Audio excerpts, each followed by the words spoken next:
চিপাঝাৰ সমষ্টিত ডিপিলাৰ পৰাই অগপই আৰম্ভ কৰিলে নিৰ্বাচনী কুচকাৱাজ। ডিপিলা মহাবিদ্যালয়ত অনুষ্ঠিত অগপ কৰ্মী সভাত উপস্থিত অগপৰ কেইবাগৰাকী নেতৃবৃন্দ।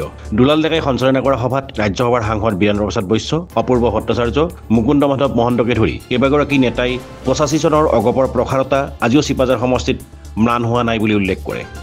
অগপই মিত্ৰতা কৰি বিজেপিৰ ওচৰত শৰণাপন্ন বা চাৰেণ্ডাৰ কৰা নাই। অগপই অসমৰ স্বাৰ্থত বিজেপিৰ সৈতে এয়া সহযাত্ৰী মিত্ৰতা বুলি অপূৰ্ব ভট্টাচাৰ্যই ভাষণ প্ৰসংগত উল্লেখ কৰে। আগন্তুক চিপাঝাৰ সমষ্টিত অগপৰ জয়নাথ শৰ্মাৰ বাবে সংৰক্ষণ কৰাৰ বাবে সভাই দাবী জনায়। আমাৰ লক্ষ্য কি? আমাৰ লক্ষ্য হৈছে অসম গণ পৰিষদ আৰু বিজেপিৰ লগত মিত্ৰ হোৱাৰ পিছত আমাৰ বহুত জিলা আমাৰ কৰ্মীসকল বিজেপিৰ লগত মিত্ৰ দলৰ যি সূত্ৰ সেই সূত্ৰৰ জড়িত হৈ মিত্ৰ দলক সহায় কৰিছে।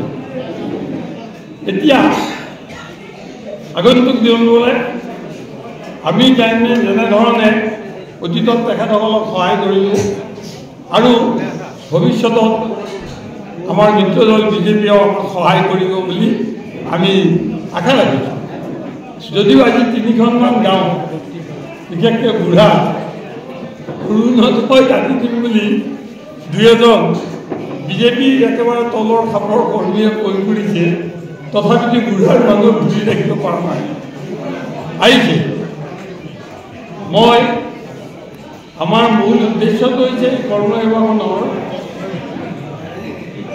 কৰ্মশালাখনৰ অহা পঞ্চায়ত নিৰ্বাচনত আমি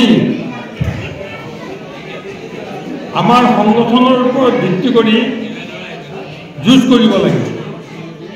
সেইকাৰণে অহা পঞ্চায়ত নিৰ্বাচনৰ কাৰণে প্ৰতিখন গাঁৱত আমি সাজু হ'ব লাগিব। পঞ্চায়ত নিৰ্বাচনৰ কথাটো আপোনালোকে গম পাইছে যে গাঁও পঞ্চায়ত লেভেলত 10জন মেম্বাৰ নিৰ্বাচিত হ'ব, তেওঁ কোনো পাৰ্টিত নাথাকে। সেই 10জনে সভাপতিজনক নিৰ্ণয় কৰিব। আমখলাৰ পৰা দীপেন ডেকাৰ ৰিপৰ্ট, E24 লাইভ ব্ৰেকিং।